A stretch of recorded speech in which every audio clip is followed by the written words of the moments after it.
Healthcare Quality Kenyatta National Hospital.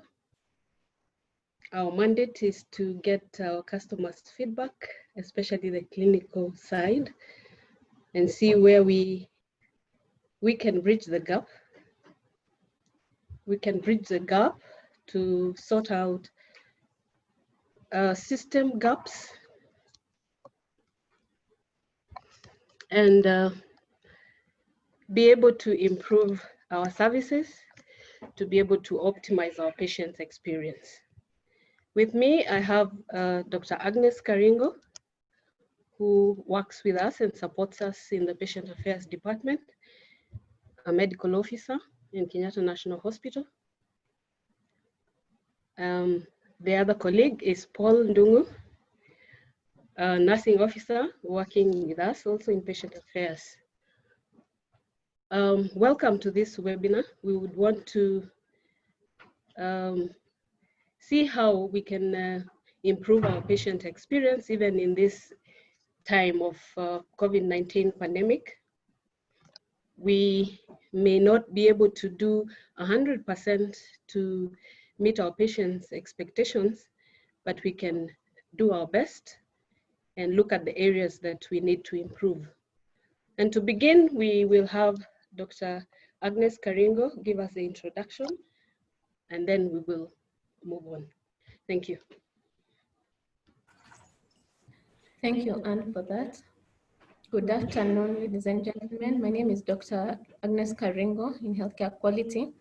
And today, as you've heard, we'll be talking about promoting patient engagement and optimizing patient experience during this COVID-19 period. We continue to have these conversations about how do we promote our patient engagement and how do we optimize our patients' experience even as we take care of them during this COVID era. Patients with both COVID and non-COVID, how do we promote their care and how do we engage them? So just to start off, patient-centered care. What is patient-centered care during this time? Patient-centered care is the practice of caring for patients and their families in ways that are meaningful and valuable to the individual patient. So this includes listening to, informing, and involving patients in their care. So it involves asking the question, seeing the patient through their eyes, what does the patient really need in their care? And not just specifically to do with their condition, but what is the wholesome picture? And what are the things that involve the patient, just even beyond their condition? And that's what we are asking here. And that's we want to promote their wholesome experience, and that is patient-centered care. This definition from the Institute of Medicine says that patient-centered care is providing care that is respectful of and responsive to individual patient preferences, needs, and values, and ensuring that patient values guide all clinical decisions. So as we will see as we continue on, it's those things that we do surrounding patient care. It's the day-to-day daily activities that promote their experience of the care that we give, and that gives meaning to what we do to the patients. So guiding us are 8 principles of patient-centered care that guide us in our care. And I'll go through them and expound on the first 2.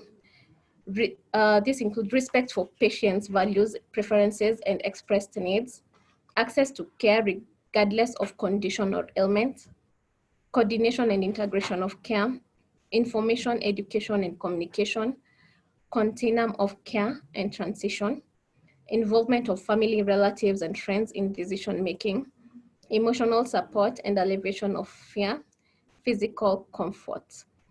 And just to start us off, to speak a little bit more on respect for patients' values, preferences, and expressed needs.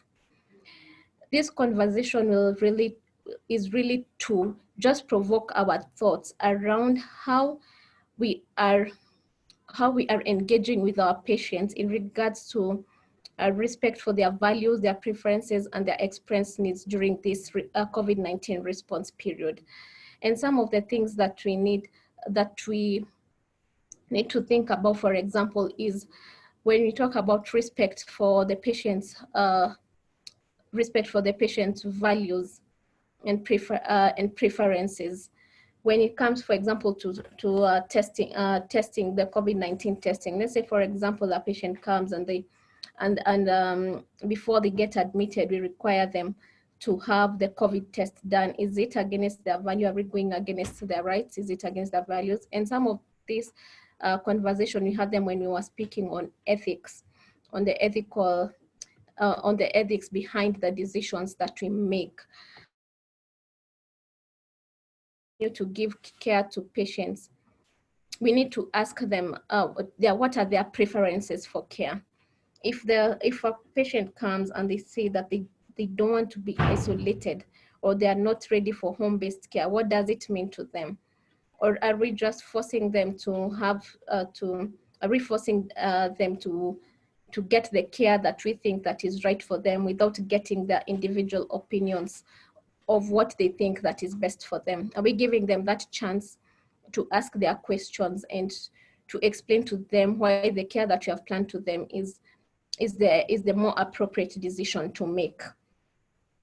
So so some of these things involve informing patients regarding their medical condition and involving them in the decision making. So if they have a medical condition, they have come in, for example, with a cough, with the running nose, and they don't get the reason why they need the COVID test, are we able to break it down to them and ask them and explain to them why they require it? If they say, I'm asthmatic, I don't see the reason why I need to do this test, or I don't see the reason I need to take such and such medication. It is in we have a very high place as healthcare providers, before forcing them or before inflicting having them take the treatment plans that we have for them. It's important for us to just take up some time to break it down to the patient in a language that they understand. Inform them of their medical condition and involve them in their decision making. Tell them the options that we have. We have limited, or we can say, sometimes the options may not really be there. If we talk, for example, of isolation facilities, we don't have all the space that we may need to have, or we don't have all the machines and ventilators that we need to have. So we need to give them the options. What is there? What can they do? If in our facility, for example, we are not able to provide a certain specific care, is there a place that they can go and seek that care? Let them be involved in those decisions. Involve their families too. This one we'll talk about it later on in the principles about involving their relatives and their care providers if they're not in a position to make those positions. And finally, let us see the patient through the patient's eyes. Seeing the patient through the patient's eyes, so that whichever care that we give them, let us see it through their eyes, and let us give them an opportunity to express their needs. It's a very frustrating time. You can imagine being told that you have COVID or any other. It's a very frustrating time for both them and their families, and let us make it easier for them by giving them these options. The second principle that we want to look at or have a discussion on is access to care, regardless of condition or ailments. So in this time of the COVID-19, how are we practicing our access to care? And here I will break it down into around four things that we look at. Access to care means availability of the care that you're giving. So do we have the necessary equipment? Do we have the necessary personnel and all the resources that are required to give the care, to give appropriate care? Accessibility of care. Are patients able to access the care they need? In this time, we've seen some infringement of this in cases whereby we've had a scale down of activities. We are aware about some healthcare centers that have closed down. And what happens to these other patients that need care that is not necessarily related to COVID? What happens to our diabetic patients, our hypertensive patients? What happens to our surgical patients, dialysis patients? This is something that we need to think around, even in the counties, how we are able to mobilize resources to ensure that we have correct accessibility. We have accessibility to care in all round. The other thing is accommodation. Access to care is about accommodation. This one I'll tie it up also with now we are going into home-based care. Simply because we are realizing that we don't have the necessary space or the space to keep all our patients in hospitals, and so we are going to home-based care. So issues to do with accommodation of patients. Who are those patients that will tell that now you have to go home and monitor your symptoms this way, and when you feel this way, you come back to hospital. So issues to do with accommodation, issues to do with affordability. We have now gone into target testing, and we have had some of our patients or some of our relatives who are contacts not able to get the test simply because they don't have the money to pay that 5,000, that 12,000, that 7,000, even that 1,000. Affordability of the care that we give. How do we think around this so that we ensure access to care? The other thing is acceptability of the same. Right now we are looking at policies and reviewing them and the guidelines. How acceptable is it to the end user? And are we getting their feedback to ensure that all the interventions that we are giving are acceptable to them? So these are some of the things that you're going to be looking at and that we'd like us to think about wherever we are. And if you have any comments in regards to this or questions, please note it down in the question and answer, and you'll be able to see them and even discuss more around them. Let us continue. We're discussing the principle. I'll hand over back to Anne. Thank you, Agnes, for expounding on those two principles. And I'll continue with the third principle, which is coordination and integration of care. And what we mean here is that care is given by a multidisciplinary team, hence embracing teamwork. It doesn't matter where you are, if you're in the laboratory, if you're in the ICU, if you're in the X-ray department. During this time, everybody is fearful, everybody is worried about themselves, and therefore we need to think about teamwork so that we are able to coordinate the care of the patient and above all, be able to integrate this care. I have heard a lot about immunizations. How are we dealing with the immunizations? A mother is in isolation with a newborn baby, and how do we immunize this baby against polio, against tuberculosis? We need to coordinate all these services so that we are able to meet the needs of the patient. How about the patients who are diabetic? Patients who require dialysis? How do we coordinate, even if they have tested positive, or maybe they're waiting for their results? As they wait for their results, do we stop providing the care that is required as we wait for a decision to be made? When a patient requires diagnostics like X-ray, CT scan, MRI, how do we go about it so that we don't have delayed care of other conditions? We also have issues with pain management. We are talking about the psychological effects of COVID-19. Some of our patients are suffering psychological pain, not necessarily physical. How do we coordinate the primary caregiver and the counselors or the psychologists to come and see the patient and even alleviate that pain? The fourth principle is about information, education of our patients, and even how we communicate. We are called to be empathetic and compassionate even as we give this information. Even as caregivers, when one of us has been tested positive, we don't know how to communicate this to them. But we are called to give factual information that the test has come out, yet very empathetically.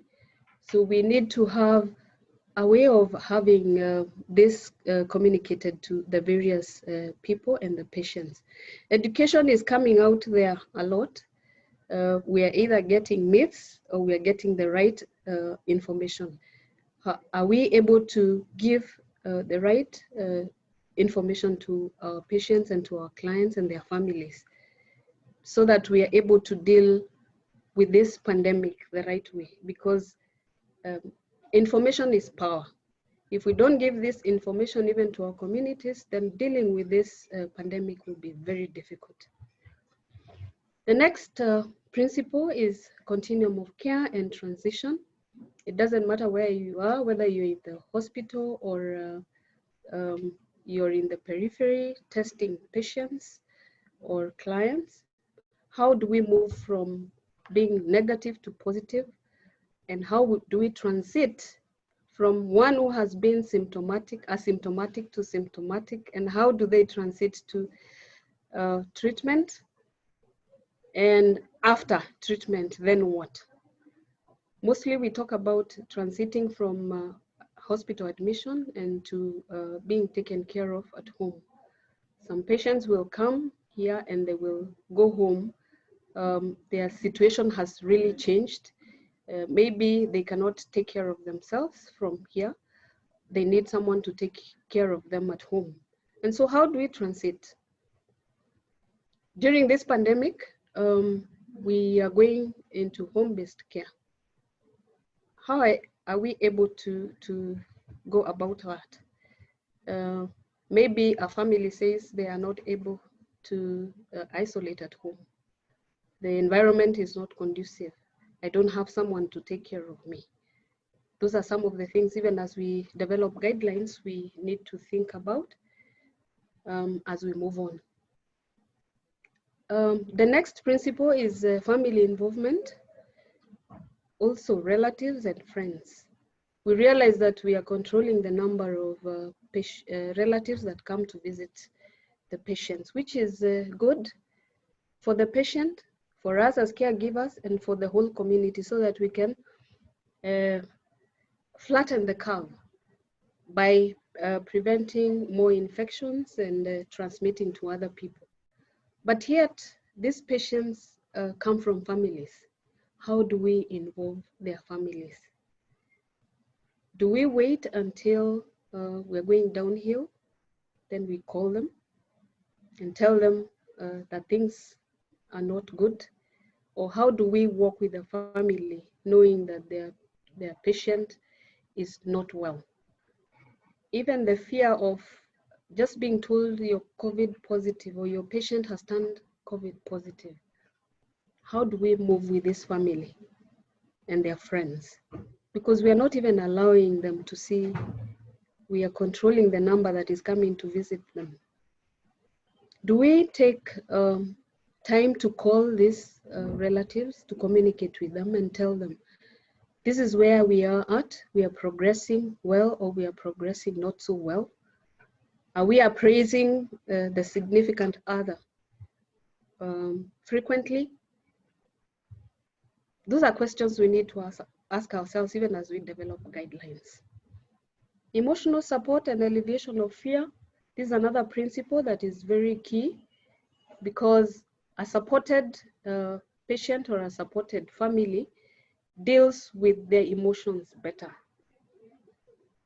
We know that emotions can either impact the process of a disease positively or negatively. And therefore, emotions are very key when we are dealing with COVID-19 because of the psychological effects. Everybody is fearful. How are we going about alleviating this fear? For example, a mother comes with their child to be tested. How do we deal with testing of a child? Do we ask for consent from the mother or the consent from the child? Do we explain what we are doing to this child and what the repercussions are? Or we just go ahead and do our test? It is important to support one another, whether it is the healthcare worker We need to support one another emotionally. In a pandemic, things are not what we expect. But if we watch each other's back, we will be better off. Physical comfort, everything about the patient, being in the hospital or at home is very important. We will not forget even the physically challenged. How are we supporting them? How are we giving them information? How are we helping them understand that the pandemic is affecting everybody, whether physically challenged or physically able? We need to think about such things. Even in the hospital, for example, resources are scarce, but how do we make it comfortable for each one of us so that we are not stressed because of the various issues that are going on. To continue, we will have, as KNH, we have several tools that we have developed to be able to promote patient-centered care. And I will have my colleague, Paul, guide us through the tools and how we use them to support patient-centered care. Thank you. Thank you so much, Anne and Dr. Agnes. I'm going to just highlight a few tools that as KNH we have developed to help us in implementing the patient-centered guidelines, just as they have been led. One of them is the guideline, which we use during induction of new employees, and we also use it to sensitize all our employees continuously so that it becomes part and parcel of their culture. This tool was developed back in the year 2016, and it is now due for review in this next financial year. And we hope we are going to address some of the challenges which have been brought up and which we have seen as a result of COVID-19 pandemic. The guideline is normally used by our employees on a continuous basis, and we make sure that we sensitize them so that they are aware of these guidelines. We understand that back in our clinical background, most of us are not trained on these patient-centered guidelines, where we can look at patient issues from their perspective. So this guideline is just to make us to be more aware that we need to incorporate the patients into their care. The other tool is a patient charter, which as KNH we made sure that we have interpreted this both in English and Kiswahili, and we have also made sure that they are displayed well in areas where patients congregate, and the patients are able to understand what their rights are and also their responsibility, so that as we continue engaging and interacting with them, then it becomes easy from both perspective of the provider and the patient. We also involve the patient, especially in understanding that they have a responsibility when they come to the hospital, and therefore, in order for us to provide them with good care, we sensitize them to understand this responsibility so that in case there are issues that arise, then there is a forum whereby we can be able to interact. We also let them know that they have avenues where they can raise complaints or they can talk to somebody who is neutral or who is not involved directly into their care. As you have heard in the patient-centered guidelines, one of the key principles is information and also patient involvement together with their family. So as KNH, we also developed this tool, which is very critical. It's called a family conference documentation tool. We try to involve the patient as a multidisciplinary, all the clinical teams involved in providing care. This may be doctors, consultants, nurses, physiotherapists, nutritionists, bringing them together so that they can also hear from the family and especially the patient's family, immediate family, to take them through to understand the patient illness, the progress, and what has been done. In this, we also ask them if they have issues which they want to be addressed in a multidisciplinary manner. Their suggestions are also incorporated in care, and here we also give them their preferences as we provide care to them.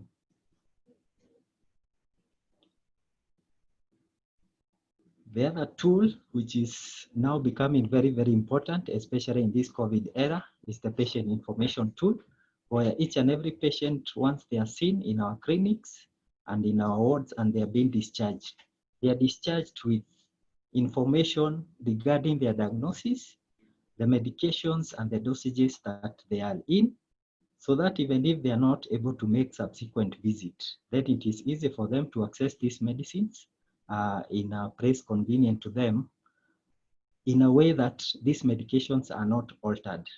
The other thing is we also note any special bookings that have been done and any procedure follow-up that is needed subsequently. This one, the patients are able now to understand that they have these bookings that they need to make, and they can promptly do that with this information.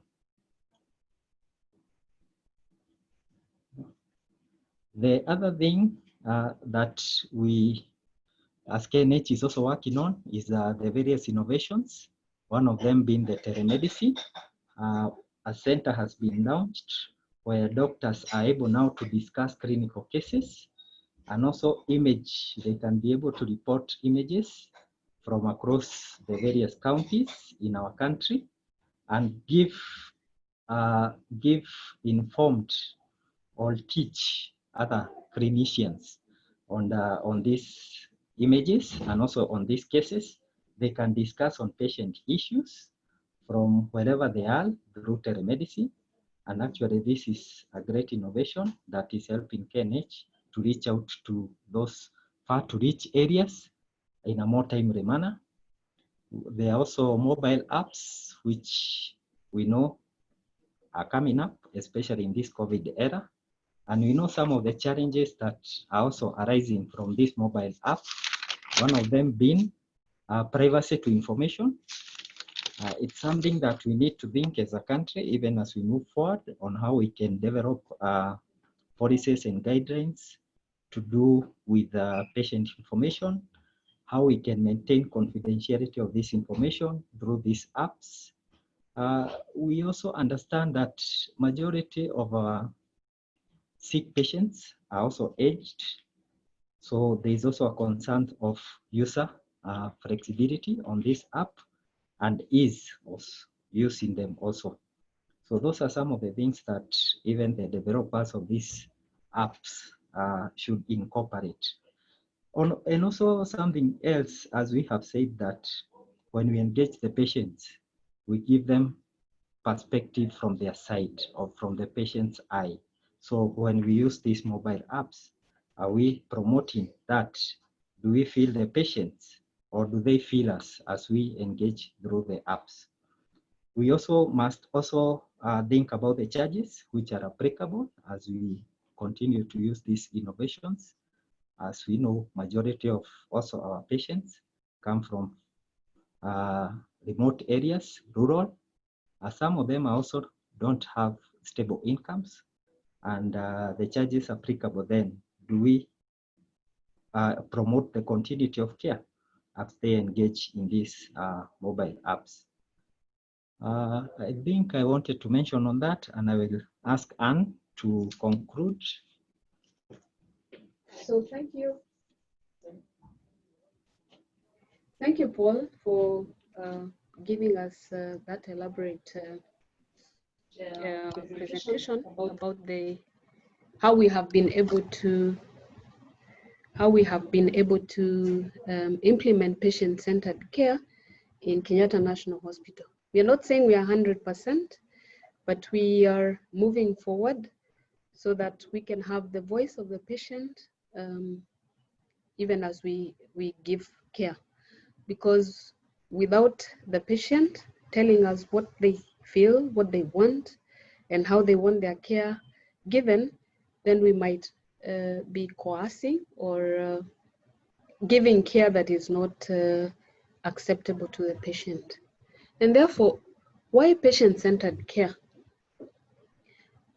Patient-centered care increases the feelings of trust because the patient feels they are understood and they feel cared for.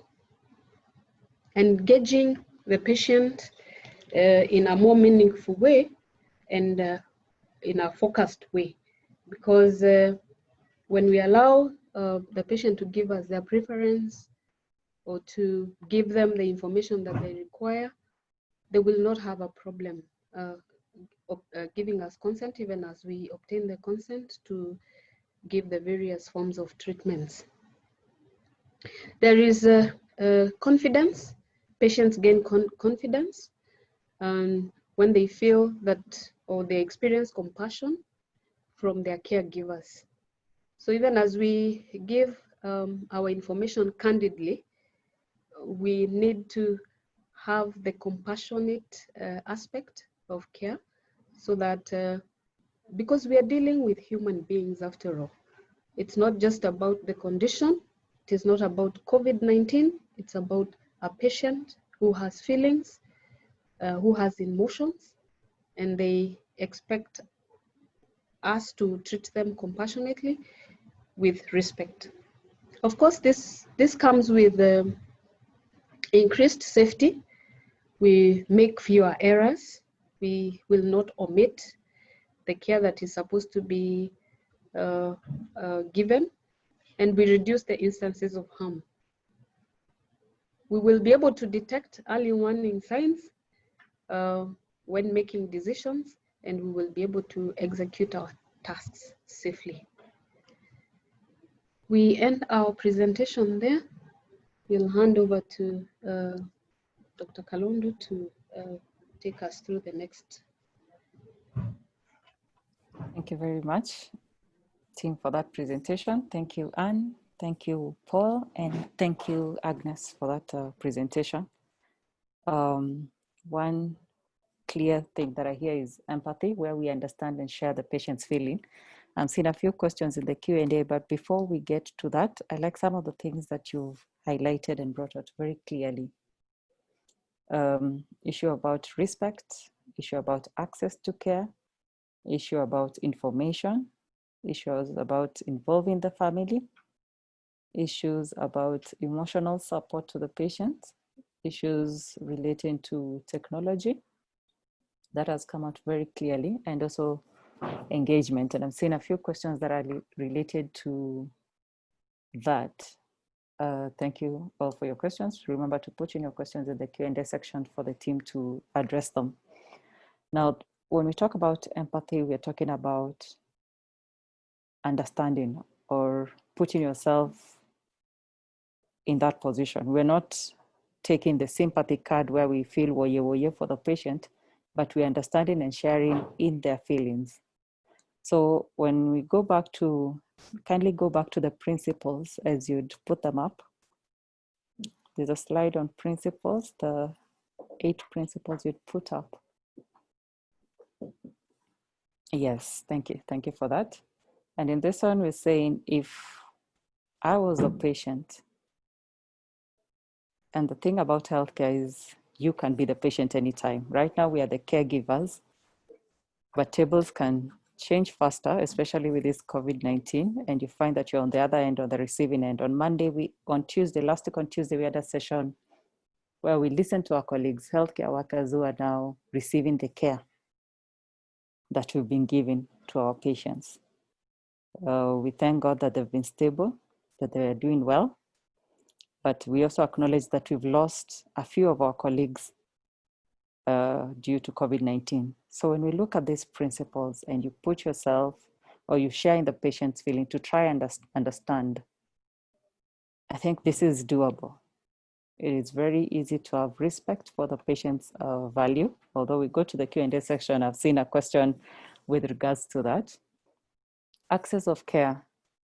If I have, as Dr. Karinga said, if I have a cold, can I access that care?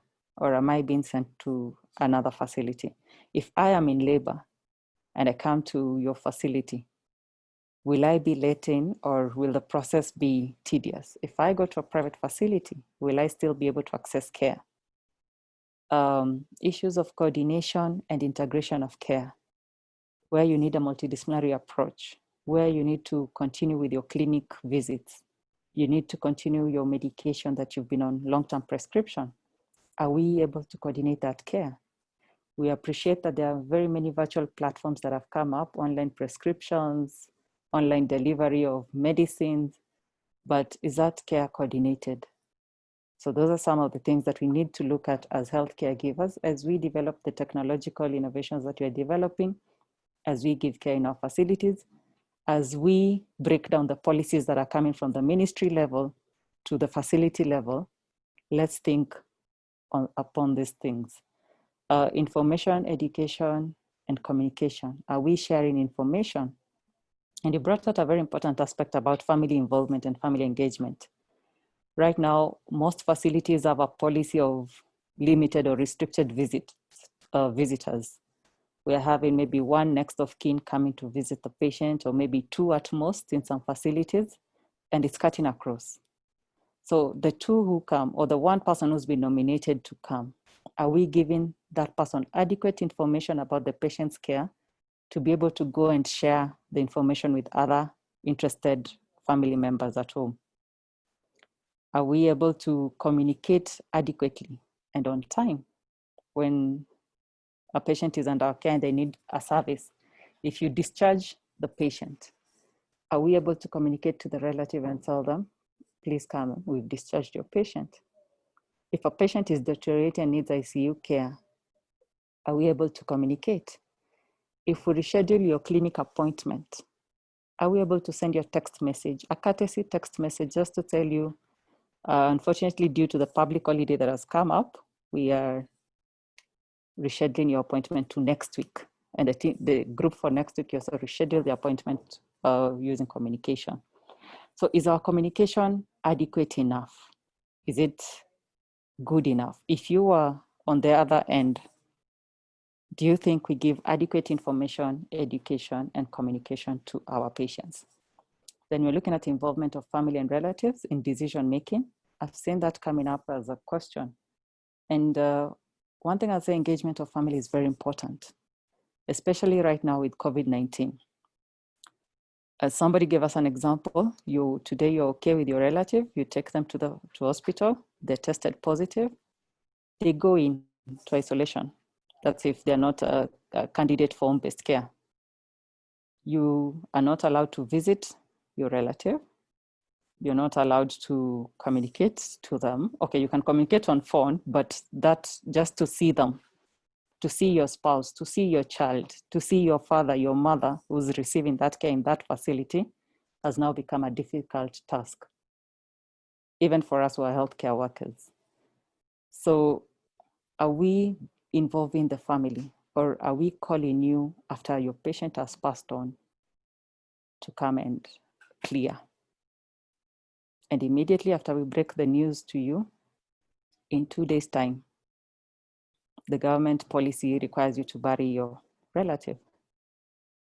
So that involvement in decision-making, that conversation needs to happen. We may not be able to be in a position to call every patient who's enrolled in your facility, but there are those ones who you can see are deteriorating, and that communication needs to happen. It is best that it happens for closure in future. The emotional support and alleviation of fear. We talk about stigma, anxiety, fear for test, lack of support that you're giving. And once you remove the family from the picture, now the support is lacking. So these are things to look at. These are things to discuss. Physical comfort. I know your isolation facilities are very well equipped and probably very comfortable. So, but let's also look at some of those. Whenever we pitch a tent in a field, do we have the amenities to provide that desired need for the patient? So thank you so much for this presentation. I'd like us to contribute. What do you think in your facility? is a barrier to providing this care? These principles, they sound very easy. What is the barrier that you're having in your facility? Kindly engage us in the Q&A section. Let us know. Is it that you have fewer staff? Is it that the workload is a lot? Is it that you don't have the resources to contact the patients? Is it that it's just our attitude that we need to change and the way we look at things? So thank you very much. So the questions I'd like to address this question. William is asking whether we need to involve family and relatives in making clinical decisions. Dr. Karingo, what do you think? Is it important to let the spouse know that, or let the child know that your mother, it doesn't have to be COVID related, any clinical decision, is it important? And as we address this, we're also looking at issues of where we require consent from the next of kin. Even when you're going to theater, you need somebody to sign. That decision making is very important. So Dr. Karingo, maybe you can just talk about it briefly. Thank you for that question, Dr. Kalondo. And yeah, just to reiterate the question, do we really need to involve family and relatives in making clinical decisions? This really borders on also issues to do with confidentiality. Where do you draw the line when you're involving the family and when you're involving the relatives? And what I can say is it depends on the clinical situation. When it comes to long-term care, or when you have conditions, that is when you have conditions such as cancer that require long-term treatment, the family support is really key and it's really important. So here what we usually do, we ask the relative and request the relative, they promote one person that who can be able to make decisions on their behalf when they're not in a position to. So when the patient is not in a position to make a decision or to sign some forms, they need to, at least in their care, to promote one family member or one person that they feel that they can be able to be disclosed to their condition. Yes, we appreciate that there are some conditions whereby, there are some situations whereby the relative feels that, no, I don't want my condition to be known by so and so or by my relatives. Even in terms of the COVID, I don't want my results to be known by my family or my friends, probably because of the fear and stigma. And in such cases, it's really important to really have a talk with the patient, have some time with the patient, counselor and hospital counselor. Let them know that it is important to have at least one person who can be able to share with and support them through their journey. For a minor, this, when it comes to patients who are minors, know that the responsibility of making the clinical decisions in that case. And sometimes when things become difficult, or there's some decisions that are needed to be made when it comes to minors, sometimes even take the state take precedence over their decisions. They're the ones who are able, that the child belongs to the state and they're able to make some of those decisions. But as healthcare workers, we cannot ignore the importance of involving the family or involving the next of kin. We've mentioned that at this COVID time, we've had restrictions on access to patients or having visitors visiting the patient and knowing how they're doing. Let's go the extra mile of using other avenues. We have the mobile numbers, we have the mobile phones. As they keep asking, give them information on how is their patient doing. Sorry? How is their patient doing? How is their patient faring on? How is their patient from the first day that they left the patient under your care? They've entrusted you with their patient. So we can't really say that we will keep all the information to ourselves. Let us involve them. And you will find that it is involve their relatives, their next of kin. Thank you. Thank you, Dr. Karingo, for that response. And we see the importance of family involvement in clinical decisions. Samuel Mushiri, you're asking why we've dismissed your question. We'll explain to you in a few minutes about the CPD token system for PPB. So Beatrice Kioro is saying the workload is too much. That is a barrier to patient-centered care at the facility level. Thank you, Beatrice, for that. Lillian is saying, imagine getting a patient who can only speak mother tongue and has limited access to family members. Then he or she wants something. How do you assist in such a situation? Do we allow a relative around knowing the risks involved? Lillian, I presume you're talking about allowing relative inside the isolation area. There's also a question from, still on the same, in the same breath, from Anthony Wanyoro. And Anthony is asking, how well are we following these principles, especially on informing and involving relatives in the care and decisions made? Aren't we also failing as a profession when it comes to caring of those who die, and especially to the family? And he's asking us, what should we do? Anthony, we don't have a clear-cut answer on what you should do, but we hope this conversation will tickle your thinking. It will help you think very seriously on what you can do. If it was your relative, it was you who's receiving that care, what would you like to see? We are still users of the same system, so let's create a system that addresses also our concerns when that time comes. So this is from Dr. Neto, and he's asking, where does the patient rights start and stop? Anna, I'll ask you this one. So he's asking, where does the patient's rights start and stop if their health poses a threat to the public? If they're in isolation wards and want to go home, does the patient's rights to choice of isolation facilities apply, particularly if they have comorbidities? He's also asking about targeted testing based on contact tracing. Where does the right of the client come in if they choose not to be tested? Now, when Paul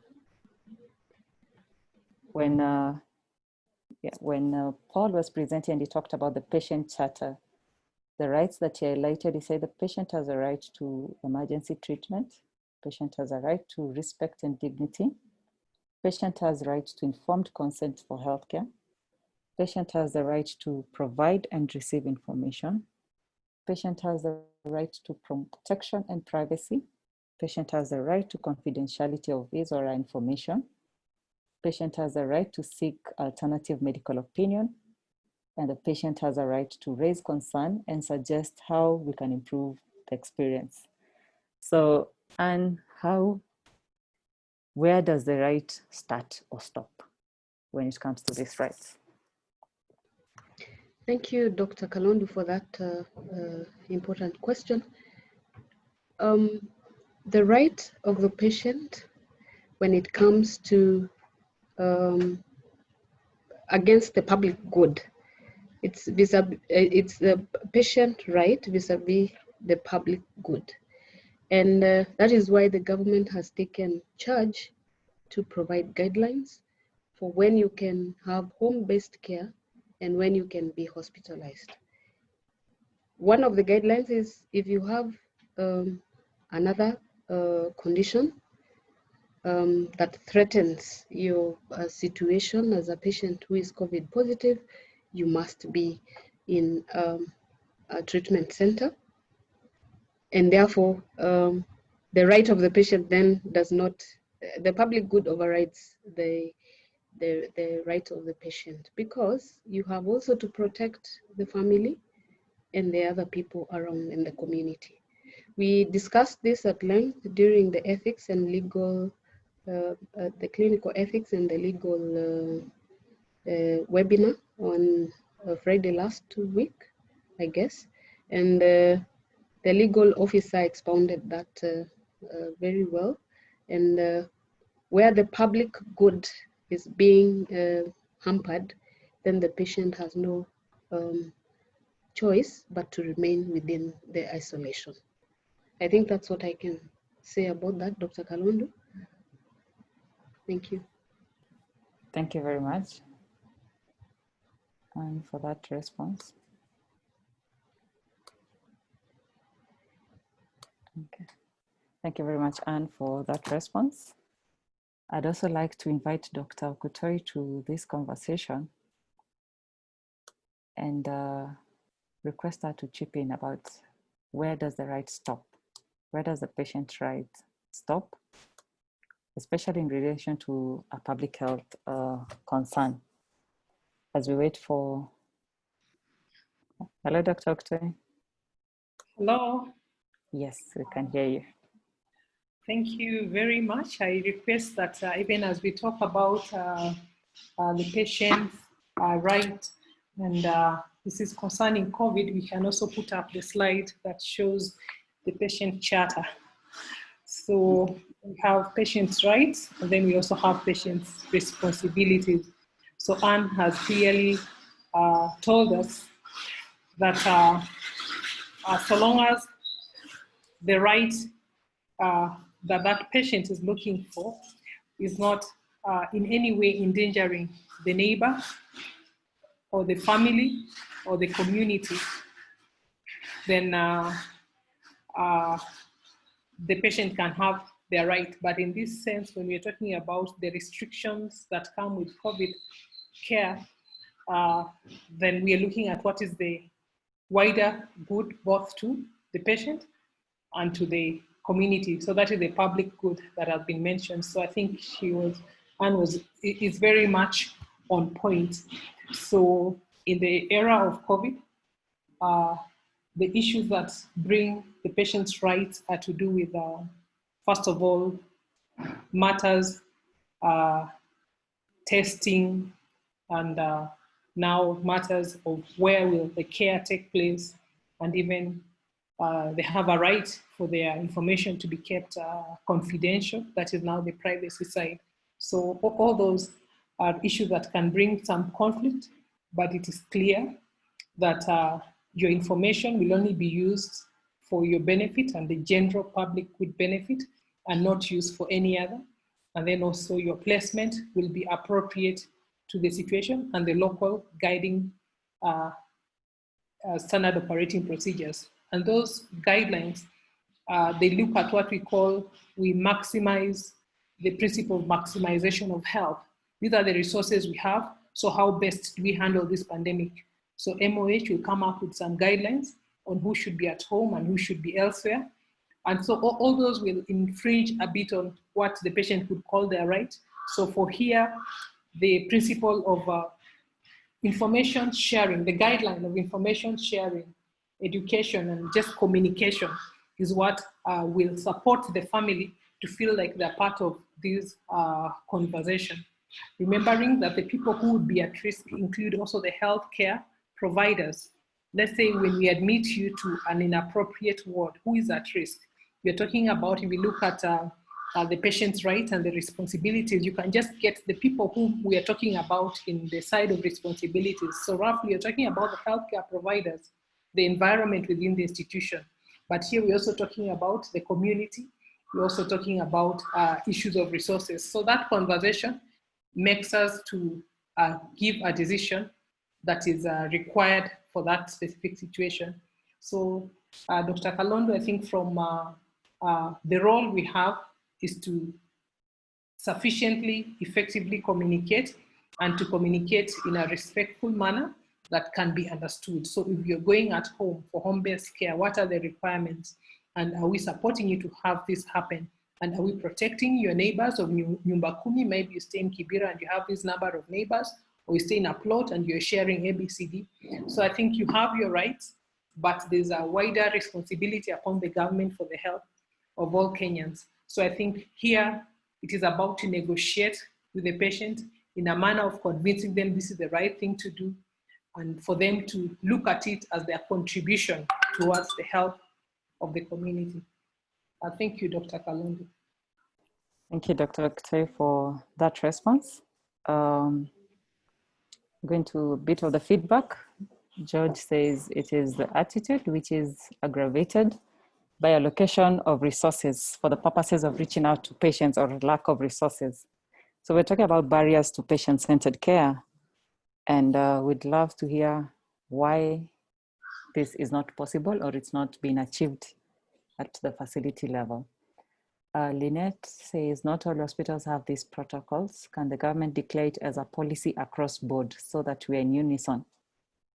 Lynette, yes, sometimes the government may not be in a position to declare it, but in your own small way in your facility, it's a conversation that you can start having. So we are encouraging you to pick from this and implement it in your own small way. We may not be able to all have resources to reach out to all our patients, but whenever the relative comes, let's find a way of communicating and just letting them be engaged in the care that we are giving. For the patients who are part of, who have specific needs, let's see whether we can have a tailored approach to their care. Let's see whether we can be able to take care of the vulnerable patients, whether we're able to address issues of disability, disabled patients, patients who have communication challenges, cognitive challenges. Are we able to explain to them, to understand, even as we request them to get the testing done, are they able to understand our language? Are we able to understand their language? So we're talking about respect for the patient. And by this respect, you're talking about we respect their experiences, we respect their needs, we respect their preferences, and we also respect their values. So let's look at that. And one of the benefits, as Anand told us before, is that there'll be increased trust. And this means that there'll be increased satisfaction, customer satisfaction. Your patients will be happy. The family will be happy, even if they lose their patient in the process of care. They will be happy that they understood what you are doing. Some of the complaints that we see a lot on social media, a lot on the customer complaint book, the dissatisfaction that we see a lot is sometimes just a communication issue. There was a gap in communication. So if we're able to address this and we're able to explain to the patient the steps and what we did for their relative. If you're waiting for an investigation, we just let them know that we're waiting for a test to be done. If we need to refer the relative, we're waiting for them to. We're looking for a facility, an ICU facility for their relative. If we don't communicate to the patient, that's when they feel like we just let their patient die under our care. We were negligent. Those are the time now they start throwing big words like negligence, and issues of legal matters come up. So let's try to improve the patient outcomes. Let's try to improve the patient satisfaction through this small way. We may not have the budget allocation. You may not have the perfect staff to patient ratio. I know everybody has the ideal patient staff to nurse ratio, patient to doctor ratio in their minds.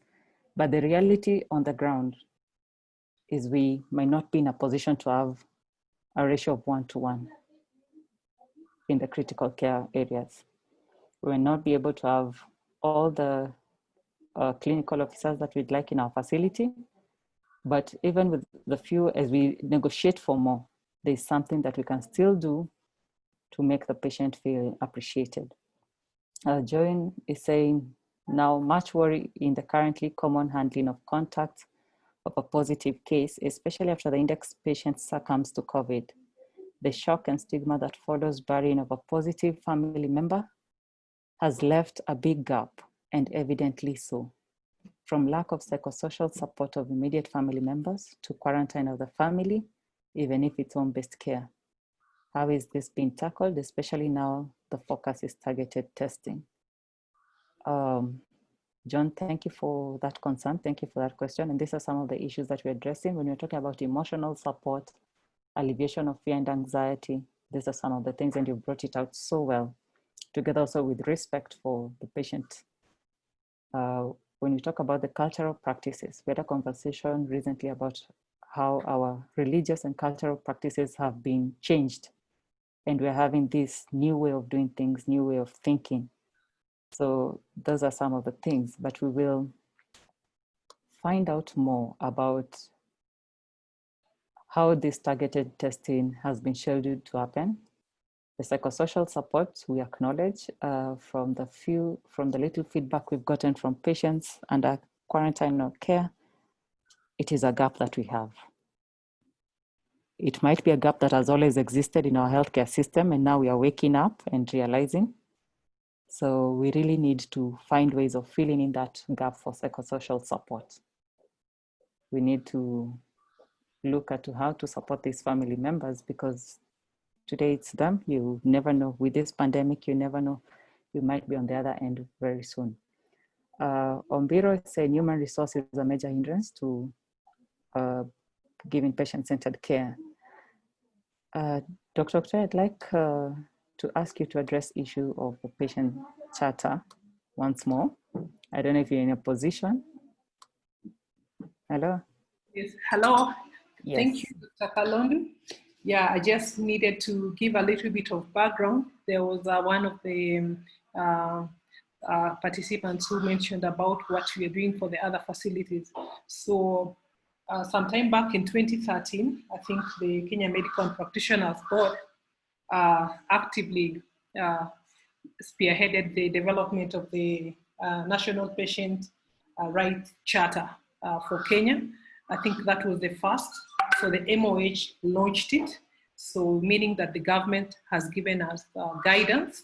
So there's a National Patient Rights Charter, and that was when by 2016, that KNH developed those books, the ones that you have shown, the guidelines, the patient-centered care guidelines. And so hospitals were to adapt them or to use them as they are, and just translate them to what that means to their surroundings. And so we had our first patient charter in KNH then, and also the patient-centered care guidelines. So things having changed and going with good practice, we have revised the patient charter this year. So in January 2020, the one that is projected is actually a revised version, and some things that have been added were matters of respect to healthcare providers. As you see where we have the patient's responsibilities, one of them includes respect hospital employees and other people's rights. So be they relatives of other patients, that which had not been in the other. Matters of environment and prudent use of the resources and avoiding corruption were part of the responsibilities that were added. Then also on the patient side, we clarified a number of things, including the informed consent and matters privacy, and that you can also seek a second opinion. You can seek alternative medical opinion. Even when you're in the facility, you can request for that. So I'll just sharing this for us to know that this is from guidance of documents that have been generated in Kenya. And so facilities should be able to log on to that website by MOH or by the Kenya Medical Practitioners and Dental Board, and be able to take that and adapt them to the surroundings. And then also you can copy from what KNH is doing. And part of our mandate is to support in policy guidance at the national level. So as an institution, any official request will be in line with what our mandate is as a national and referral institution. So this just makes it very clear for the healthcare providers to know that indeed the patients have these as their rights, and when they're asking for them, they should be able to receive it, and the patient can also use it as a bargaining tool in case somebody is not aware that indeed you have mentioned in your patient charter that I can ask for ABCD. So these are institutional documents that just guide and make it easier and remind even the new people who are coming that this is how we transact business here. So I think that's the comment I needed to make, that this is not just falling from KNH, but it is within a certain context that is supported from the national level. And I guess also the MOH should be planning to revise the main national patient rights charter. Thank you. Thank you, Dr. Octay, for that information. It's good to know. Thank you for that. So I hope you're all aware of where to get that information from. We will be sharing once it's revised. We will let you know whether it has been revised at the ministry level, but I hope you'll be able to get that information very soon at your facility. There are a few people who've raised their hands. I'd like to unmute you so that you can ask your question or share your comment with us. Dr. Patrick Wagude, Felix Aburi, Festus Beda, Salina Sirma, Christine Wangai. Kindly unmute yourself and ask your question or share your feedback with us. Thank you to the presenters. We're almost approaching the end of our session. And we'd like to thank the presenters for finding time to come to talk to us about very crucial. They look very trivial, they look very small, but they're very important areas that we need to think about when we're giving healthcare. So these are very crucial areas that you need to highlight and you need to provide in your caregiving at a facility level. Good. So before we end the session, allow me to share my screen once more about the PPB system. That was a question that has been asked severally.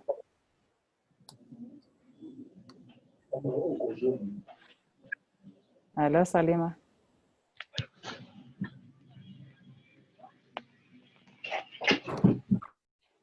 Okay.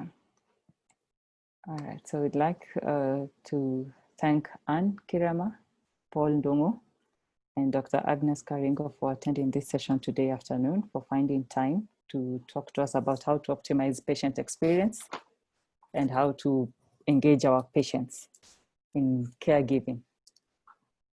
So allow me to share my screen briefly about PPB CPD points, because it is a question that I can see a few people have asked. Thomas Oyaro, thank you for your question about laboratory, our colleagues in laboratory medicine. We will find out more from your board we'll find out more from your board, the lab board, how to get those CPD points for you, or the token points. So you'd asked about how to get this. So these are the guidelines that we received from PPB on their token-based system. And one thing that is coming out very clearly is that the sessions will have to be pre-approved by the PPB before they are put up or uploaded on the website, on the portal. The points will, from now onwards, the points will only be awarded for sessions that are on the portal. So PPB will have to pre-approve, and then the pharmacy team will be able to issue that. So this is what we got. I hope it helps you. I believe it might have been sent to your individual email addresses. If it has not, you can contact your regulatory body and find out more about how to claim your points. Somebody was asking about the number, that you have to give a number. I saw a question like that. So we'll also find out about that. There's a self-reporting icon for the ones that you've attended on your own or any program that you're doing. And then what it means, you have to subscribe first, attend the event, then you go back and claim the points. So that is what PPB has said. You have to subscribe to the session on the portal, attend the event, and then the token number will be emailed to you. Then you can go and claim the point. So those are some of the small gains that we've had from this interaction, and we are very happy, and we appreciate the support that we've gotten from the team at PPB. We appreciate that very much. Yes, so I hope we've all understood how the new process will be, and I hope it's been beneficial to you. In case you have any further questions, let us know. For the people who had attended sessions earlier on and they didn't receive their points, we will still award them. Kindly give us time to first understand this token system The team at pharmacy is requesting your indulgence. We apologize for the delay. We're requesting your indulgence in this. Kindly give us time to be able to feed them or to issue you with your token system as soon as possible. Bear with us, and we'll be able to address that shortly. I'm seeing a few concerns about responses to email. Now, the team has been a bit overwhelmed. When you receive more than 100 emails in a day, which one do you respond to? Which one do you not respond to? The emails are too many. We appreciate all your emails are emergencies. That we truly appreciate, and they are emergencies. But the team is requesting your indulgence. They will respond to your emails. They will issue you with your claim points. Your points will not get lost. But also remember, you must have attended a session for at least 30 minutes for you to be eligible to get the token. So that is the new guideline. You must have attended a session for the amount of time that the PPB has stipulated for you to be eligible to get a token. Okay, so we thank you all for attending today's session. We appreciate the time that Patient Affairs Department has taken to come and educate us about patient-centered care, Patients' Rights Charter, and what we need to do. I hope you've learned something from it. I've learned quite a bit from it. I hope you've learned something from it. And going forward, we'll be able to give the care that we wish to receive to our patients. Tomorrow, we will not be having any session, but on Wednesday, we'll have experience sharing with the Taiwan team. We apologize. The last time we had the team from Taiwan, we had audio problems, but this time round, the team has worked on their sound system on the other end. So please, let's join and understand and learn from them. On Thursday, we'll also have stock taking. We'll be looking at where did we start and how far have we come from March up to date. What are the positives? What have we learned in this process? What is our take home? How best can we strengthen our systems? And how best are we responding to the healthcare system? So this is a very interesting conversation. The Wednesday conversation is also a very interesting one. Kindly join. On Friday, we will have 2 sessions. The usual morning session from 10 to 12, where we'll be hearing from the county level, what is happening at the county level, sharing your experiences. So we have that. Then in the afternoon, we'll be talking about setting up ICU facility. So if you're to set up an ICU facility for COVID-19 disease, this is a conversation you really need to log in for and pick a few pointers from the specialist who will be coming to talk to us. Thank you very much for the session, for attending this session. We appreciate that. Patricia, you're asking what happened to the sharing experience with Ethiopia. Unfortunately, they sent us a last-minute email today in the morning that they had an emergency meeting that they had to attend, but we will reschedule them. We will reschedule and we will have that conversation with them very soon. We are trying to get experience from other African countries around us. So if you know of any African country that would like to share the experience, we will appreciate that linkage or that contact. So that we also hear what our brothers and sisters are doing. You know, sometimes when we listen so much to areas which have very good resources and we know our resource setup might not be, or our healthcare system might not be that vibrant, then it might be a bit difficult to relate to their experiences. So right now, this month, we're hoping to get a few African countries to share with us. We've had a lot from US, we've had a lot from Germany, we've had from Asian countries. So right now we wanted to have African countries just to tell us, it's good to hear what your brother is doing or your sister is doing. You could learn something from them. So we hope to engage our colleagues in other African countries to be able to share their experience with us. Thank you for attending this session. Have a good afternoon and see you on Wednesday. Bye. Thank you.